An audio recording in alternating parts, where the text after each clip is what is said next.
What's up, everybody? Welcome in. It's going to be Tuesday when you guys are checking this out. Welcome into now a free agency version of the Barking Brown Show instead of the draft editions that I've been doing. I'm your host, Jacob, joined by Dogs by Nature's Jared Mueller. How you doing tonight, man?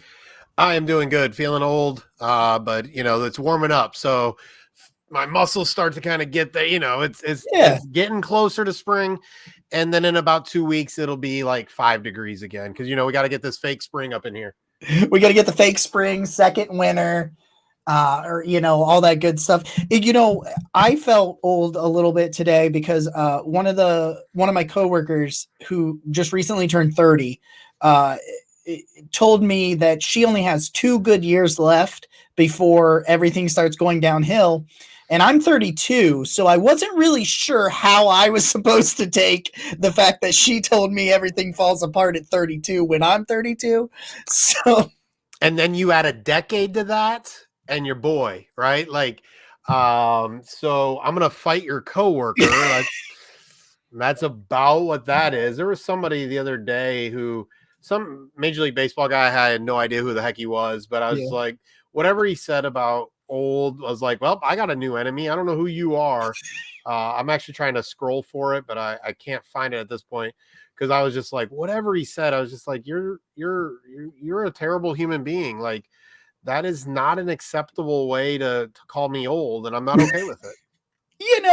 It seems to be going on around the internet right now. There's a lot of unacceptable behavior on the I internet. got it. Some guy named Painter who Mhm. plays for the Philadelphia Phillies said he listens to old music like the 2000s, 2010s. Yeah. Oh, Yeah, you hit my list, pal.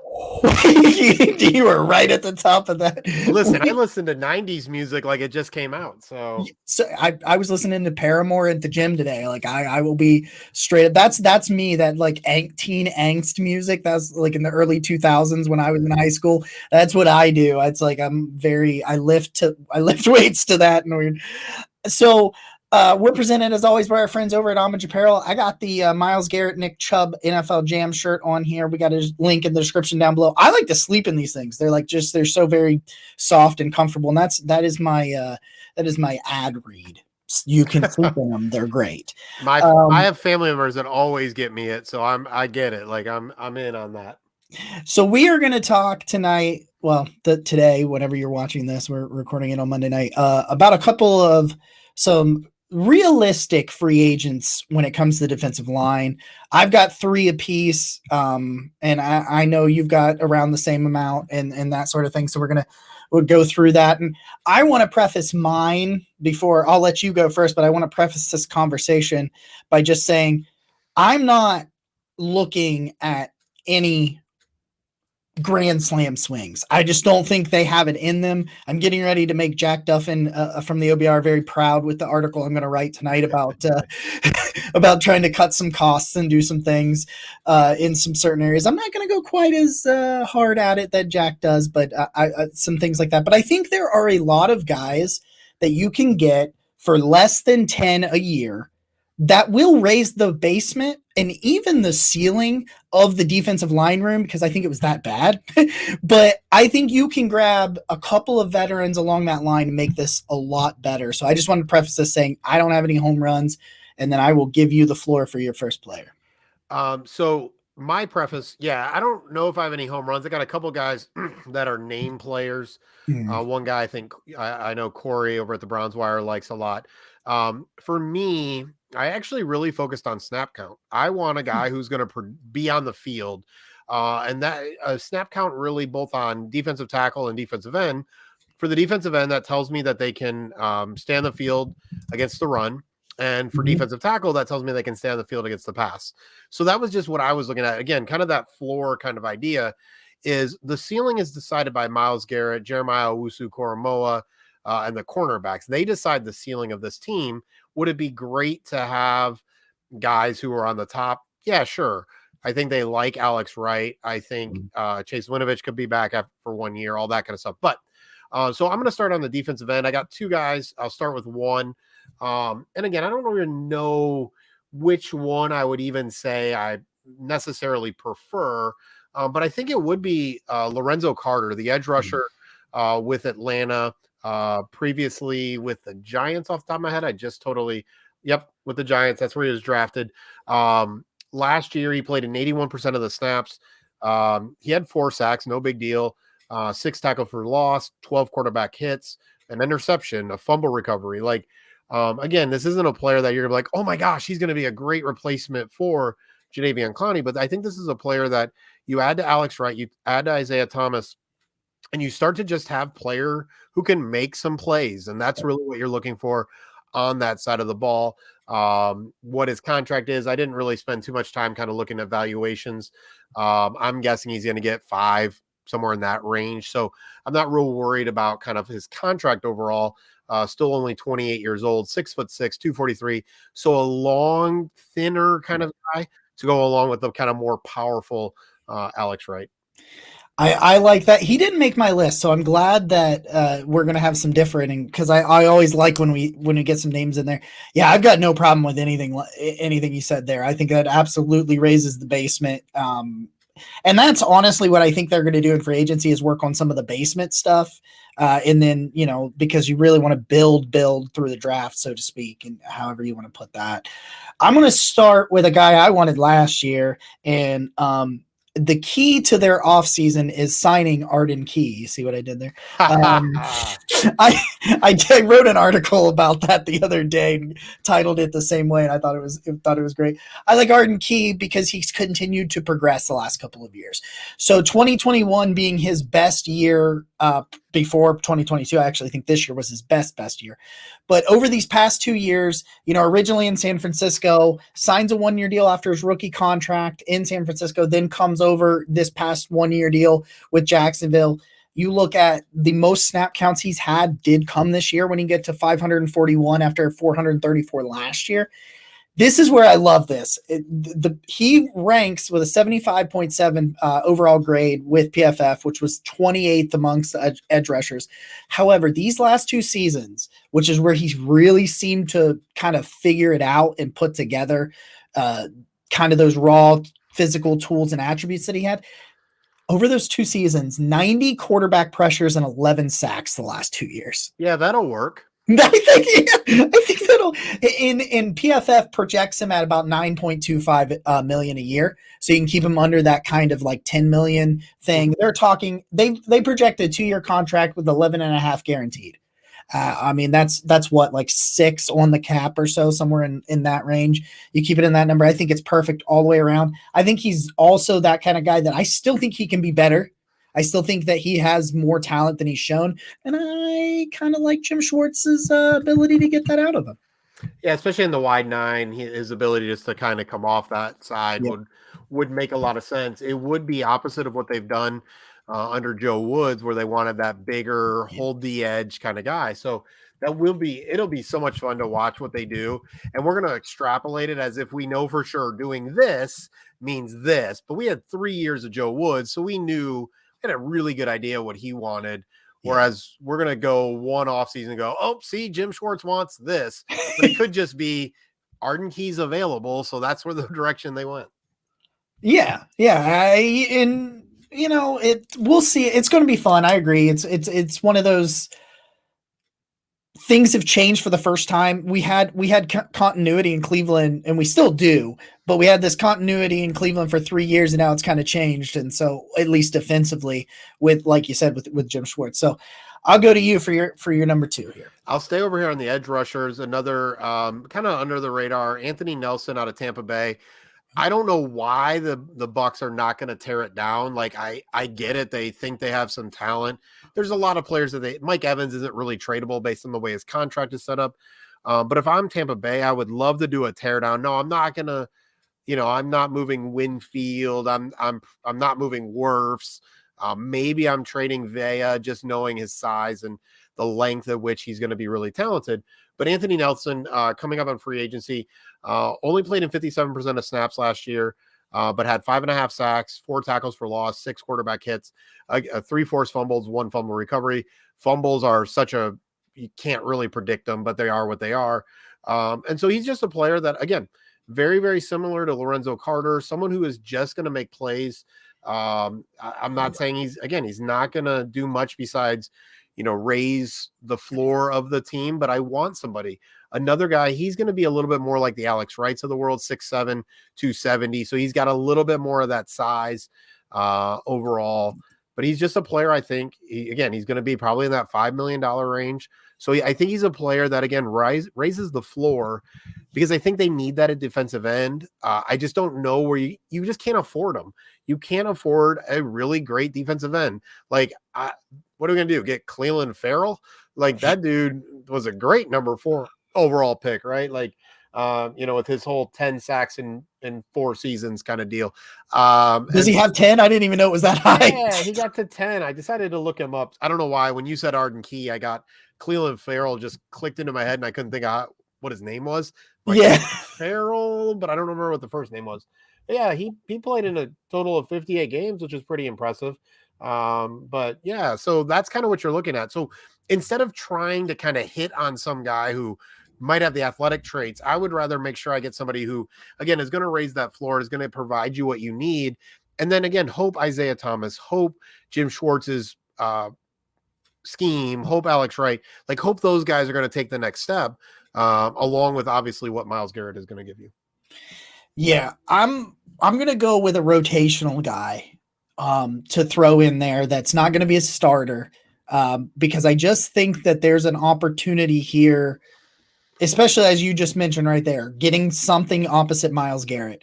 I think there's an opportunity where they go out and use Alex Wright for the one thing and use somebody for the other thing and kind of piece this thing together, kind of a rotation potentially. And I don't know why this dude keeps not only signing 1-year deals and keeps being incredibly productive, but never getting paid. And he's going to be 34. So I understand that. I like Melvin Ingram, man. Like, he just keeps rushing the quarterback. I mean, he played 536 snaps this year after 731 last year with that weird thing that went on with him in Pittsburgh. And then they tried to trade him and then they cut him. And it was that weird thing that was going on. He had an 80.9 grade last year. He had a 71 grade this year. You're looking at 8 straight seasons where his overall and pass rushing grades were above 70. And for the 8th consecutive year, he had a quarterback pressure on over 10% of his snaps, of his pass rush snaps for 8 years. I mean, that's the model of consistency right there. That'll work. Yeah, exactly. That's what we're looking for, man. Like, just that. Yep, I'll take that. You put that opposite Myles Garrett. We'll figure this thing out the rest of the way. And I don't know, because they kind of tend to get, I don't know if they'll go that route with like a veteran of that age that's kind of there. But like, if you look at the analytical sides of things, all of his data points say the dude can still play. So let's sign him up, throw him on the other side, and let's just figure out what happens. Yeah, I think, he's such a weird player just because of how he plays. Like, you watch him on the field going, what are you? Like, you rarely put your hand in the dirt, but you rush the passer, you don't really drop. Like, he doesn't pass that kind of look test, but again, he's productive. So, I think it'll be interesting age. And actually, I'm going to just transition right into, I'm actually going to combine 2 guys just for, to get us to our 5, which was our goal. And I was never going to do that, but I'm going to do it here. So I'm actually going to combine 2 older guys that either one would be fine with me for now. I'm moving interior, right? And so on the interior, I want a veteran. I don't really care about age. I care about ability to play and knows what he's doing. And there's 2 guys that stand out to me in different ways. Fletcher Cox is the one that many people think he might retire, age 33, going to be 34 next season. Knows the Jim Schwartz situation, didn't get his Super Bowl ring this year, but he is a player that knows what he's doing on the inside. This year he played in 64% of the snaps, which for a defensive tackle, I'm good with. Like, that 60%-ish number is probably what makes me feel pretty good about that, especially at his age. Still had 7 sacks, 7 tackles for loss, 14 quarterback hits. Again, he's not going to be the guy that is going to overly dominate, and heck, he could retire. And so along with him, kind of looking at aging a little bit older, is Jaren Reed. Reed was just a player that intrigued me. He went from Seattle, like he was a stud, to the Chiefs for $5.5 million, to Green Bay for $3 million. And then, last year, again, 68% of snaps, 2.5 sacks, 5 tackles for loss, 14 quarterback hits. So these two kind of go together for me differently. Cox is a little older, knows the system. Jaren Reed has had some experience and some success. I just think he's an older veteran, knows what he's doing. And I want an older veteran that knows what he's doing. And he's played for teams, Seattle, Kansas City, and Green Bay, that in general are professionals. And so for me, like putting all that together, I go, listen, if I can get this dude, for, again, 4, 5, 4, probably closer to that 4, 3, that's a kind of guy that I want to add. Cause again, I'm all about raising that floor. I would love to spend, some picks or some trades to get an interior defensive tackle. But let me go ahead and raise that floor in free agency. So Jaren Reed, Fletcher Cox, they do the same thing for me. I think you're going to have to pay a little bit more for Fletcher Cox, and you're going to probably maybe even get a little less, but he knows the system. He can really be a leader. Jaren Reed, on the other hand, a little cheaper. Maybe you're going to get a little bit more, doesn't know the system as well, but he's also a little bit younger. So those are the two kind of veteran guys I want to add in the interior, one of the two on the interior. The thing I really like about the Fletcher Cox veteran leadership side is, couldn't he do some good things with Perion Winfrey, who has some tools that could pick up some things from him, and of course from Jim Schwartz as well, where I really like where you're going on that. Like, it's like, hey, Fletcher Cox ain't, an all pro anymore, but like, he's better than any guy we had last year. So like, there's an article, so you're not allowed to steal this one, but there's an article I'm going to be writing, and it's basically about the quote, and I don't know where it's at right now, but culture eats strategy for breakfast, right? Like there's something to, and it's one of the things that people, and I actually think analytics does try to take it into account, but it's hard to put a number to what we just talked about. But culture and all of that, like, is going to eat your strategy for lunch. It's not hard, or breakfast, whatever the actual saying is. It's not real complicated. Like, you need some of that. It's not about, it's not about just paying some guy because he's your guy. This is a guy who still was on the field last year and can produce. Pay him an extra $1 million if he's willing to leave Philadelphia the first time in his career. He doesn't have to come that far. He knows the system. Again, I'm good with that. I just don't know how realistic it is. So that's where I wanted to add another veteran guy that kind of knows what he's doing, at least a little bit. Yeah. So this one I think is interesting because for whatever reason, there's always a free agent in the offseason that I it's just like I do it in the draft. I always have a draft crush and I always have a free agency crush. And this guy is not going to blow the doors down, but I want Sheldon Rankins in the middle of that defense so bad, and I don't know why. They're projecting him around $5 or $6 million a year. So you're like, okay, he posted, so he's a first round pick, and Andrew Berry loves these former first round picks. So like, he actually could be realistic. And he finishes his rookie contract in New Orleans. He goes and spends a year with the Jets where he sets a career high in tackles. He has his second highest PFF grade. He ends up grading as the 22nd ranked defensive tackle for PFF. And I love this quote. I got PFF's rankings up, and they have him as the 64th overall free agent. And this really kind of, I think, articulates it really well. That's why what I think of him too. They say, Rankins is solid both as a run defender and a pass rusher, but he isn't special in either facet. And it's true. He's not going to be special. He's not going to give you 10 sacks. But if you slide him next to Myles Garrett, could he get like 5? I think he could. I think and let me bring it up, I think he actually graded better for PFF as a rusher this year at 305 pounds than he did as a run defender.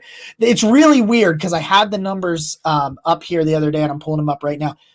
Yeah, he did. He ends up with he had a 67 run defense and 66 pass rush. So he was right there around about the same for both. And I just 305 pounds. He's going to anchor the middle. It might not be flashy. It might not be sexy, but you talk about with that veteran, just bring some know-how, understand, he's coming off of arguably his best season. He's going to be 29. He signed a 1-year deal before. I don't think he's going to command a lot of money because it's just not flashy, but I think you bring him in and it just raises the basement. That's all I care about, man. It's raises basement just a little bit more. So it's Sheldon Rankins for me. Yeah. And I think, as fans who want generally exciting and all that kind of stuff, and I've been banging the drum a little harder than maybe I need to, but the reality is this team was 7-10 last year with absolutely no qualms about the fact that they would be 10-7. All they had to do was recover an onside, make a field goal against the Chargers, and then either beat the Saints or beat the Falcons, which either of those are winnable games, and they are 10-7 and in the playoffs, right? So when we talk about raise, and that nothing about either of those games really, like, the defense sucked, but if Jadeveon Clowney plays against the Falcons and Denzel Ward doesn't get afraid of making a freaking tackle against Cordell Patterson, the Browns beat the Falcons. Like, it's not real complicated. They were that close, and the two games they just should have won. Yeah. York makes the field goal, they recover an onside kick, or cover Corey Davis, or Nick Chubb goes down, any of the three, and they're 9-8, right? Like, it's not real complicated. So raising the floor is vital. Yes, talent is talent. You need talent. All of that. I didn't say anything about Deshaun Watson. And the reality is, in the NFL, if you don't have a great quarterback, it freaking doesn't matter that you make the playoffs, because you're not going anywhere, especially in the AFC. But nothing I said was about Deshaun Watson. It was about all the other dumb stuff. And Joe Woods sucked, and I'm not even really talking that much about him. I just need Clowney not to get hurt one game, or Denzel Ward to make a tackle. And you're talking about a 10-7 team, literally the exact same team. So let's go ahead and raise the floor. Sorry, I told you I'm banging that drum a little bit. No, I love it, because I'm with you 100%. Did you get your do you have another one? Yeah, I have a couple. Okay. Yeah. I'm rolling along. So you talked about draft crushes. He was a draft crush, a crush when he was on the Browns, and angry Jared when he was on two different rival teams. And I'm bringing him back, baby. Larry Ogunjobi. By the way, one of my favorite things is a long-time Browns beat reporter when Larry got drafted was asking a question. I think that'd be to Sashi Brown, and was like, Larry O couldn't pronounce Ogunjobi, and it cracked me up. I'm like, come on, Uncle Jeffy. Listen, Ogunjobi the Bears are going to give him a huge contract, and so I don't know what his situation is going to look like. I do wonder if the Bears owe him one with all of the money that they have this offseason after signing him and then failing his foot physical. All of us knew he was going to fail that physical. He got hurt in the freaking playoff game for the Bengals the year before. But last year, almost 60% of the snaps with the Steelers. He only had a sack and a half, but I love his game. I think what was always a problem with Ogunjobi is how they wanted to use him and how he played were totally different. They wanted him to kind of anchor in that 0-1, and he always played like a 3 technique. And so just play, like, if you're supposed to be a 3 technique and you're always crossing the offensive lineman's face, you're supposed to be a 0 technique, you're screwing your defense, right? So, but I like Larry. I think he can be a really talented player. Obviously, he may not get back to the 7 sacks he had with Cincinnati in 2021, but he had 5.5 twice for the Browns. So that is a player that, I'd like to see back. I think a reunion would be really a fun thing. And I like fun reunions. Heck, bring Tashawn Gibson back at 30. I don't know. I'm not going to say he's old because I'm way older, but 30 something, 35, 36. And let's get a bunch of Browns backs. Browns back? Yeah, let's go with Browns back. So Larry Ogunjobi is my second to last. All right. I like it. I'm going to go with a guy that's kind of more of a pass rusher from the interior than he is a run stuffer, but I think he can be a really nice complementary player. And that's Mady Ionaitis down there coming from the Carolina Panthers. He's really interesting because it's not, as a pass rusher who only had 1 sack, it's kind of interesting to quote it, to be like, oh, here's a guy that, but he last two seasons, he's right around 10% pressure rate on his pass rushes, played pretty good with next to Derek Brown, kind of as a lighter pass rusher, but he is over 300 pounds. And people that watch this show know I need some 300-pound guys in there this year because we haven't had enough of that going on around there. But he's had some injuries the last couple of years, and he ends up being a cap casualty. He's 29. He'll be 29 for the season. 69 pass rush grade last year and 357 pass rushing snaps. He had 35 total pressures, 26 hurries. 8 hits and 1 sack. He also had 17 stop tackles. I'm not sure the Browns defensive tackles had 17 stop tackles together last year. Yeah. If we're just being completely honest and brutal right there. But I don't know. So I like Mady Ionaitis if you're going to try to find more of a pass rusher who can still play the run. He had a 63 run defense, was better than any defensive tackle we had last year. So again, raise this basement. Let's have some fun, man. Like I'm with it. Yeah, absolutely. I think Ioannidis is an interesting player. I think there's really weird about the defensive tackle room, and I think Andrew Berry and Joe Woods kind of went in the opposite or went too far with this. But with defensive tackles, there's it's only like 3 tiers: elite, all the guys we're talking about suck. Yeah. Like it's just kind of that. And so they just went young. They went Jack Duffin. They went young and cheap. Yep. It just ended up they all sucked right now. Taven Bryan, like again, $5 million, whatever. It's not that big of a deal. But he wasn't that good, right? And the scheme was terrible too. So I gotta be careful that I only just assume it was the players. But listen, Jordan Elliott for me gotta go. Like doesn't do anything good enough. Tommy Togiai was always a tweener. And so I just wasn't really in on him. Keatley, when he was with Browns Wire with me, really kind of had him at the same place. He's just kind of that tweener guy. Like, I think what the Browns did was go, well, if we're going to get one of these middle guys, let's get somebody who's good at this and this. And they ended up not being good at either. And it just didn't really work out real well. And so I do have hope for Perion Winfrey, but he fell to the 4th round. I don't think they would have taken him, or obviously they didn't take him before that. I'm not even sure they really wanted to take him in the 4th round, but we're kind of like, well, we kind of got to take the guy. We got extra picks. Let's see what happens. So my last guy, Corey Kinnan at Browns Wire, put him up for, I love how like you guys do the national thing. I used to do it. So I remember how it went. Yeah. Whoever got to the Google sheet or Google Doc quick enough and who got to pick their free agent, right? Yep. And so Corey picked Greg Gaines from the Los Angeles Rams. And so Gaines, 27. Again, this is actually where he is kind of a tweener, but he's actually proven that he can play a little bit of the tweener role.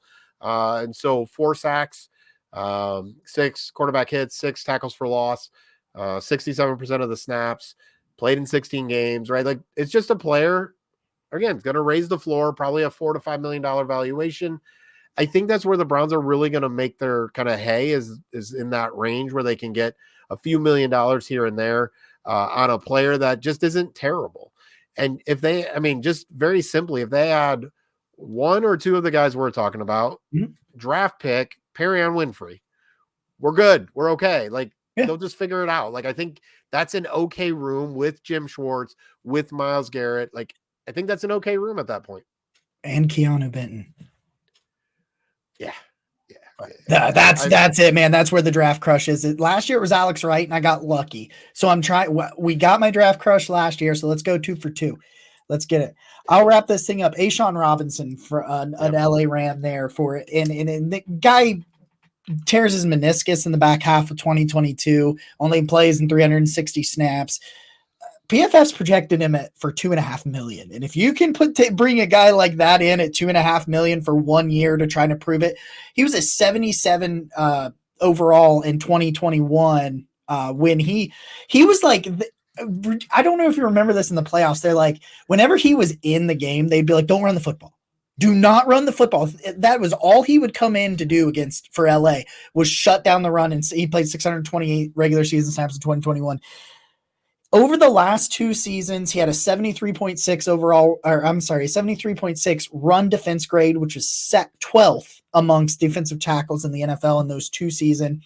46 stop tackles against the run in those 2 seasons. Again, the Browns didn't have 46 stop tackles the last 2 years from defensive tackles, I don't think, because even in 2021, it wasn't that great. Nope. They say he should be back for offseason because his torn meniscus, that's the timeline for that.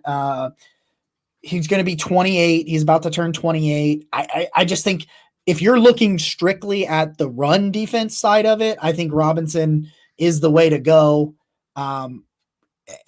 only had 5 pressures this year. He's not really a pass rusher, but I mean, he's a former second round pick of the Lions. I just think you're going to find somebody that's just going to stuff the run if that's what you want. You want a guy that's really good at one thing, kind of like you were talking about, just that rotation Just be sort good of at thing. something. Yeah. Yeah, he is. He's really good at that. Like, I mean, Sheldon Rankins is okay at both, but like, you could go a little bit more extreme in one and take Ashawn Robinson. Yeah, I think the only concern will be a knee for a 300 pluser. Like, where does that start to grind down on you at 28 years old?